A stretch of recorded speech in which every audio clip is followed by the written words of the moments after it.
In today's video, I'll show you how to create a text outline in Figma using a simple method. First, open your Figma file and type your text using the Text tool. Once your text is ready, select the text layer.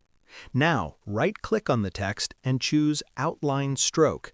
This will convert your text into vector shapes. Keep in mind, after this step, the text will no longer be editable as normal text. With the outlined text selected, go to the right-hand panel and look for the Stroke option.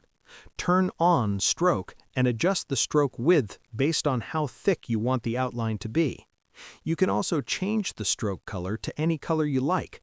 If you want only an outline with no fill, simply turn off the Fill option. If the outline looks too sharp, you can slightly increase the stroke width or adjust alignment to make it look cleaner. And that's it. That's how you create a text outline in Figma using a quick and easy method. If this tutorial helped you, share it with your friends, and don't forget to subscribe for more easy Figma tips.